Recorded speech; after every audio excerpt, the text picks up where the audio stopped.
अनु की आंखों में उस दिन एक अजीब सी बेचैनी थी। ऑफिस के कॉरिडोर में चलते हुए उसके कदम जैसे किसी अदृश्य बोझ से धीमे होते जा रहे थे।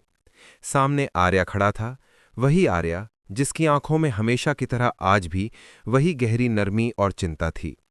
लेकिन अनु के होठों पर जो पहली बात आई, उसने मानो हवा को भी थमने पर मजबूर कर दिया। पापा नहीं चाहती कि मैं आपके ऑफिस में काम करूं, मैं उनके खिलाफ नहीं जा सकती। उसकी आवाज हल्की थी, पर आर्या के दिल पर हथौड़े की तरह गिर रही थी। कुछ पल के लिए आर्या को लगा जैसे किसी ने उसके सारे शब्द छीन लिए हों। वो बहुत कुछ कहना चाहता था, पर खुद को संभालते हुए मुस्कुराया। मेरे लिए तुम्हारी खुशी सबसे बड़ी है। ऑफिस में फैसला तुम्हारा है और मैं उसे पूरे सम्मान से मानता हूं। अनु ने उसकी तरफ देखा, जैसे उम्मीद कर रही हो कि वो कुछ और कहेगा, कुछ ऐसा जो उसे रोक ले। लेकिन आर्या चुप था। आर्या के हाथ में एक छोटी सी मखमली डिब्बी थी, जिसे उसने पूरे दिन अपनी जेब में छिपा कर रखा था। वो अनु को रिंग देने आया था, अपने दिल की बात कहने आया था। पर अब उसे लगा शायद ये वक्त गलत है, शायद दुनिया अभी उनके साथ नहीं है। अनु धीमी सांस लेते हुए बोली, आप भी कुछ कहना चाहते थे ना? ये वही क्षण था जहां आर्या का दिल गले में अटक गया। कितना चाहता था वो कि बोले, कह दे कि वो वही लड़की है जिसे वो पूरी जिंदगी के लिए चाहता है, मगर उसने खुद को रोक लिया। ये सही वक्त नहीं है। उसकी आंखों में दबी हुई बेचैनी साफ दिख रही थी। जब सही समय आएगा मैं जरूर कहूंगा। और दोनों चुपचाप वहां से आगे बढ़ गए, जैसे दो लोग नहीं, दो धड़कनें बिछड़ रही हूं। लेकिन आर्या के दिल के भीतर एक और तूफान चल रहा था। वो नहीं चाहता था कि अनु उसकी कंपनी छोड़े। मैनेजमेंट ने अभी अभी फैसला किया था, अनु को राजनंदिनी सालिस का नया बिजनेस हेड बनाया जाएगा। ये उसके करियर का सबसे बड़ा मौका था, और शायद यही वो कदम था जो उसे आर्या के करीब भी लेकर आता। पर जैसे ही ये बात अनु के पापा शर्मा जी तक पहुंची, उन्होंने ठंडे कठोर स्वर में एक ही बात कही, अनु आपकी कंपनी में काम नहीं करेगी, चाहे आप उसे कैसी भी पोजीशन दे दें। ये सुनकर पूरा कमरा पल भर को थम गया। आर्या को लगा जैसे किसी ने उसके हाथ से भविष्य की सारी उम्मीदें छीन ली हों। शर्मा जी का ये फैसला आखिर क्यों? क्या ये सिर्फ एक पिता का डर था, या कोई पुराना जख्म, कोई छुपा हुआ राज जिसकी वजह से वो आर्या की कंपनी का नाम तक नहीं सुनना चाहते थे? अनु ने अपने पापा की तरफ देखा, पर उनके हाव भाव में कोई नरमी नहीं थी। आर्या ने आखिरी कोशिश की, यह आपकी बेटी की सारी मुश्किलों का समाधान हो सकता है, उसे इस मौके से दूर मत कीजिए। लेकिन शर्मा जी की आंखों में जैसे पत्थर जम गया हो।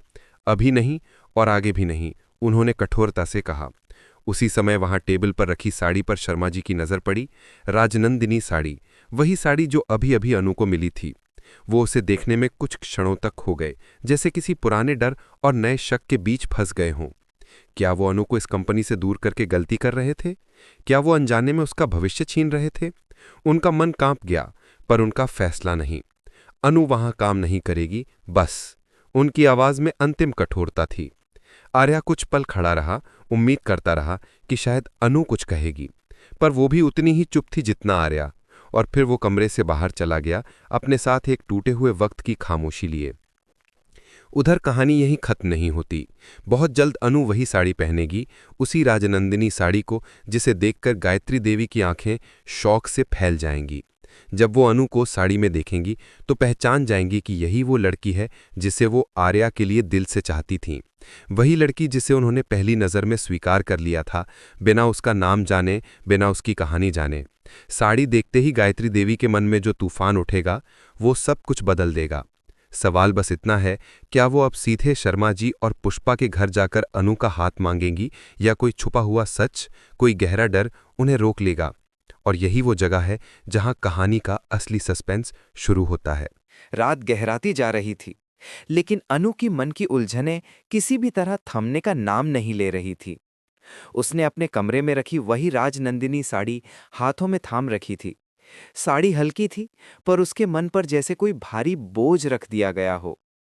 आर्य की आंखों में दिखी मायूसी बार बार उसके सामने घूम रही थी। वो पल जब उसने खुद से भी ज्यादा उसे चुप कर दिया था। उसे ठीक ठीक याद था कि कैसे आर्य कुछ कहना चाहता था, कैसे उसकी उंगलियां उस छोटी मखमली डिब्बी को पकड़कर हल्का सा कांपी थी। पर उसने उसे रोका नहीं। क्यों? शायद पापा के डर से, शायद अपनी मजबूरियों से, शायद इस वजह से कि वो खुद भी नहीं समझ पाई कि उसका दिल किस चीज के लिए तैयार था और किसके लिए नहीं। लेकिन आज साड़ी को देखते हुए उसे पहली बार लगा कि शायद उसके पापा जो कर रहे हैं वो उसके भले के लिए नहीं, बल्कि किसी ऐसे पुराने डर की वजह से है जिसकी वजह वो कभी अनु को बताना नहीं चाहते। दूसरी ओर आर्य अपने कमरे में बेचैनी से टहल रहा था। मेज पर वही रिंग बॉक्स रखा था जिसे देने की हिम्मत आज भी नहीं कर पाया। उसकी मां गायत्री देवी कमरे के दरवाजे पर खड़ी थी और आर्य के चेहरे को पढ़ने की कोशिश कर रही थी। क्या हुआ? उन्होंने शांत स्वर में पूछा। आर्य बस इतना ही बोला, कुछ बातें कह नहीं पाया। गायत्री देवी ने उसकी आंखों में वो खालीपन देख लिया जो सिर्फ मोहब्बत में हारने वाले की आंखों में होता है। वो जाने लगी पर तभी उनकी नज़र उस साड़ी के नमूने पर पड़ी जो बिजनेस हेड घोषणा के पैकेज में था। उनका दिल धक से रह गया। उन्हें याद था कुछ दिन पहले मंदिर में उन्होंने एक लड़की को बिल्कुल ऐसी ही साड़ी में देखा था, सादगी से भरी, मगर आंखों में एक अजीब सी चमक। वो लड़की उन्हें बहुत अच्छी लगी थी, कुछ ऐसा जो शब्दों में नहीं कहा जा सकता। उन्हें उस लड़की में वो भरोसा दिखा था जिसे वो अपने बेटे की जीवन साथी में देखना चाहती थी। तब उन्हें नहीं पता था कि वो लड़की कौन है, लेकिन आज आर्य की कंपनी से आई इसी साड़ी को देखकर उनके दिल में कुछ जागा। क्या वो लड़की अनु ही थी? क्या उसका और आर्य का रास्ता पहले ही कहीं मिल चुका है पर किसी ने गौर नहीं किया? दूसरी तरफ शर्मा जी अपने कमरे में बेचैन बैठकर सोच रहे थे। अनु को साड़ी देते समय उनके मन में जो शक उठा था वही अब हवा बनकर उनके चारों ओर घूम रहा था। उन्होंने अपनी पत्नी पुष्पा से धीमे स्वर में कहा, क्या हम अनु को दूर रखकर सही कर रहे हैं या हम कहीं उसे उसके भविष्य से दूर कर रहे हैं? पुष्पा ने उनकी तरफ देखा। आप हमेशा इतना डरते क्यों हैं? शर्मा जी की आंखें भर आई। क्योंकि जो एक बार खो दिया उसे दोबारा खोने का डर कभी खत्म नहीं होता। उनकी इस बात ने पुष्पा को भी चुप कर दिया, जैसे उनके अतीत में कोई ऐसा जख्म छिपा था जो अभी भी ताज़ा था, जिसकी वजह से वो अनु को किसी भी तरह आर्य के करीब नहीं जाने देना चाहते थे। पर उस जख्म की सच्चाई क्या थी? क्यों वो राजनंदिनी कंपनी का नाम सुनते ही सख्त हो जाते थे? क्यों वो आर्य से दूरी बनाते थे? अनु इन सवालों को नहीं जानती थी और शायद यही अनजाना सच उनकी जिंदगी बदलने वाला था। अगले ही दिन अनु को कॉलेज के एक छोटे से कार्यक्रम में जाना था और उसने वही राजनंदिनी साड़ी पहनने का फैसला किया। जैसे ही उसने साड़ी ओढ़ी, शीशे में खुद को देखा, उसके चेहरे की मासूमियत में एक नई चमक आ गई थी। लेकिन उस चमक के पीछे छिपी थी उलझन, डर और कहीं ना कहीं आर्य का नाम। पुष्पा ने उसे देखकर मुस्कुरा दिया, लेकिन शर्मा जी के कदम जैसे कमरे के बाहर ही रुक गए। वो कुछ पल अनु को देखते रहे। उनकी आंखों में अजीब सी हलचल थी, जैसे कोई याद उन्हें अंदर तक हिला रही हो। बहुत खूबसूरत लग रही हो, उन्होंने कहा, पर आवाज में छुपा तनाव साफ महसूस हो रहा था। उधर गायत्री देवी उसी समय मंदिर में थी। जब अनु वहां पहुंची तो जैसे किस्मत ने खुद उनका सामना करा दिया। गायत्री देवी ने जैसे ही अनु को साड़ी में देखा, उनके कदम थम गए, उनकी सांस जैसे रुक गई। ये वही लड़की है, उन्होंने खुद से कहा। अनु को देखते हुए उनके मन में आर्य की सारी उदासी, उसकी खामोशी और उसका टूटता हुआ साहस याद आने लगा। गायत्री ने मन ही मन तय कर लिया, ये लड़की सिर्फ सुंदर नहीं बल्कि साफ दिल की है, और सबसे बड़ी बात वो वही है जिसे वो अपने बेटे के लिए चाहती रही हैं। लेकिन जैसे ही वो अनु की ओर बढ़ीं, अचानक हवा में एक तनाव फैल गया। कहीं दूर से शर्मा जी की गाड़ी मंदिर में आकर रुकी और उनकी आंखों में जैसे तूफान था, जैसे उन्हें अंदाजा हो गया हो कि कुछ ऐसा होने वाला है जो उनकी बनाई हुई सारी दीवारें गिरा सकता है। अब सवाल ये है, क्या गायत्री देवी अनु का हाथ मांगने का साहस जुटाएंगी या शर्मा जी का अतीत और उनका डर इस रिश्ते को शुरू होने से पहले ही खत्म कर देगा? मंदिर का आंगन उस दिन जैसे दो अलग दिशाओं से आए तूफानों का मिलन बन गया था। अनु अभी भी दिया जलाकर खड़ी थी और गायत्री देवी धीरे धीरे उसकी ओर बढ़ रही थीं। उनकी आंखों में स्नेह था, एक भरोसा था और सबसे ज्यादा एक मां का दिल जिसने किसी के लिए मंजूरी दे दी थी, बिना किसी औपचारिकता, बिना किसी सवाल के। लेकिन उसी पल मंदिर के बाहर रुकती गाड़ी से उतरते हुए शर्मा जी की आंखें सब कुछ बदलने को तैयार थीं। उनके कदम तेज, चेहरे पर तनाव और दिल में वही पुराना डर था जिसने उन्हें सालों से चैन नहीं लेने दिया था। जैसे ही उन्होंने अनु को उस साड़ी में देखा और पास ही गायत्री देवी को उसकी ओर बढ़ते पाया, उनके अंदर का तूफान अचानक तेज हो गया।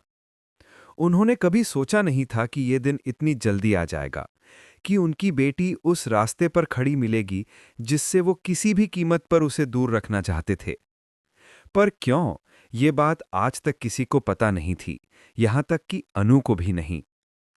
गायत्री देवी ने धीमी मुस्कान के साथ कहा, बेटा, तुम इस साड़ी में बहुत सुंदर लग रही हो। ऐसा लगता है जैसे ये साड़ी तुम्हारे लिए ही बनी हो। अनु थोड़ा चौंकी।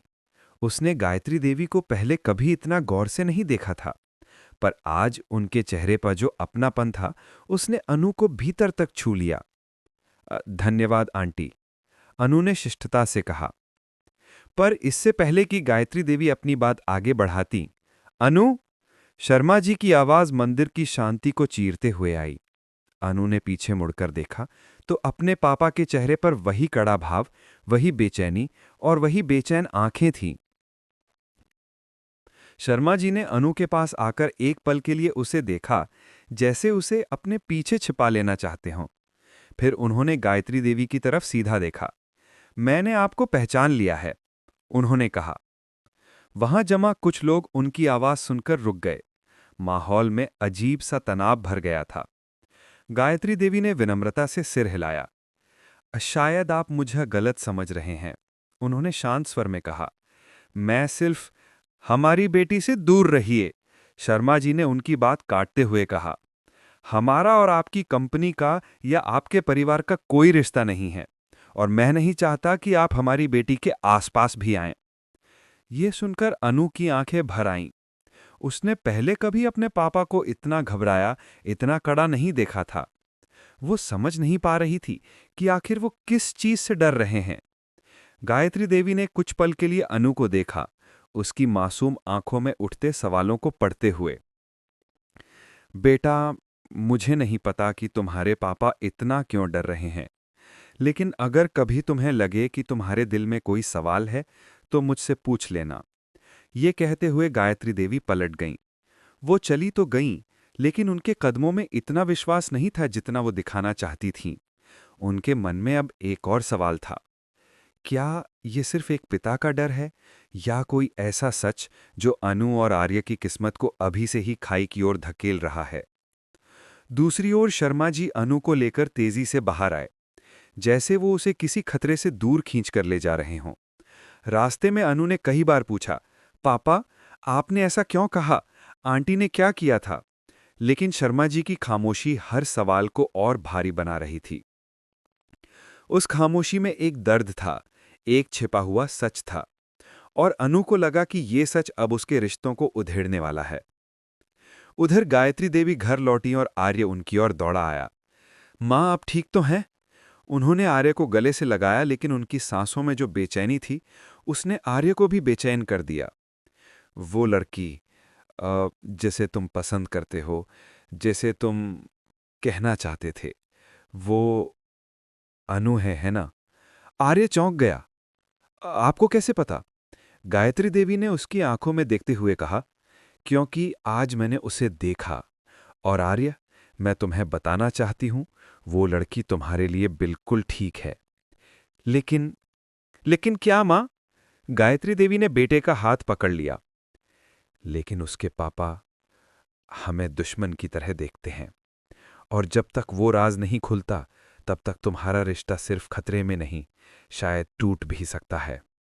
आर्य के चेहरे पर जैसे किसी ने तेज बिजली गिरा दी हो। उसके दिल में सिर्फ एक बात जल रही थी, अनु उससे दूर क्यों हो रही है? क्या ये सिर्फ डर है, या उसके पापा के पास कोई ऐसा सच है जो आर्य की दुनिया हिला देगा? और यहीं से कहानी के असली रहस्य की शुरुआत होती है। रात ढल चुकी थी, लेकिन इस कहानी का सबसे गहरा अंधेरा अभी बाकी था। अन्नू अपने कमरे में अकेली बैठी थी। वही साड़ी उसके सामने मेज पर रखी थी, जैसे वो भी उसके सारे सवालों के जवाब जानती हो, पर बता ना पा रही हो। उसके मन में एक ही बात घूम रही थी, पापा गायत्री देवी को देखकर इतने बेचैन क्यों हो गए? आखिर ऐसा क्या है उनके और उस कंपनी के बीच जो उन्हें इतना डरा देता है? अन्नू ने पहली बार महसूस किया कि वो सिर्फ एक नौकरी नहीं छोड़ रही, बल्कि शायद एक ऐसा रिश्ता भी खो रही है जो उसके जीवन को खूबसूरत बना सकता था। उसकी आंखें अनायास भर आई। क्या आर्य सच में मुझसे कुछ कहना चाहता था, ये सवाल उसके मन में तीर की तरह चुभ रहा था। उसे आर्य की वो झुकी हुई नजरें याद आईं, उसका रिंग बॉक्स छिपाना और उसका सही वक्त का इंतजार करना। लेकिन क्या कभी सही वक्त आएगा, या वो वक्त उसके पापा का डर निगल जाएगा? उधर आर्य अपने कमरे में बेचैनी से बैठे थे। रिंग बॉक्स अभी भी उनके सामने था, जैसे उनका दिल उसी के अंदर कैद हो। गायत्री देवी ने उन्हें सब बता दिया था। अन्नू से मुलाकात, शर्मा जी का गुस्सा, उनकी आवाज में दिखता हुआ डर। आर्य की आंखों में अब सवाल था, आखिर शर्मा जी मुझसे या मेरे परिवार से नफरत क्यों करते हैं? गायत्री देवी ने धीरे से उसका हाथ दबाया। बेटा, ये कोई छोटी बात नहीं है। जिस तरह उन्होंने मुझसे बात की, उसमें सिर्फ गुस्सा नहीं था, एक पुराना जख्म था। आर्य के मन में एक अजीब सी बेचैनी फैल गई, एक ऐसा एहसास कि शायद उनके परिवार का अतीत ही उनकी जिंदगी का सबसे बड़ा तूफान बनने वाला है। दूसरी ओर शर्मा जी उसी समय घर की छत पर खड़े थे। हवा तेज थी, लेकिन उनके भीतर का तूफान उससे भी तेज। पुष्पा उनके पास आई। आप अन्नू को क्यों रोक रहे हैं? आपने आज मंदिर में गायत्री जी को जिस तरह से बात की, वो सही था क्या? शर्मा जी की आंखें भर आईं। पुष्पा, मैंने एक बार अपना सब कुछ खोया है। मेरी बहन, उसकी जिंदगी बर्बाद हो गई थी उसी कंपनी के कारण, उसी परिवार के कारण। मैं नहीं चाहता कि मेरी बेटी भी उसी अंधेरे में फंसे। पहली बार किसी ने उनके साथ ऐसा सच साझा किया। पुष्पा पीछे हट गई। तो ये डर उस पुराने हादसे का है? शर्मा जी ने सिर झुका लिया। हाँ, और जब तक मैं जिंदा हूं, अन्नू को उस कंपनी के पास भी नहीं जाने दूंगा। लेकिन समय किसकी सुनता है? उसी रात अन्नू की और आर्य की किस्मत उन्हें एक ही जगह ले आई, बिना किसी योजना के, बिना किसी मुलाकात के। अन्नू घर से बाहर हवा खाने निकली थी और आर्य अपने मन की उलझनें दूर करने निकले। दोनों सड़क के मोड़ पर अचानक आमने सामने आ गए। अन्नू की आंखें भर आईं और आर्य ने पहली ही नजर में समझ लिया कि उसके अंदर कितना तूफान चल रहा है। अन्नू, तुम ठीक हो? अन्नू रुकी, लेकिन आवाज नहीं निकल पाई।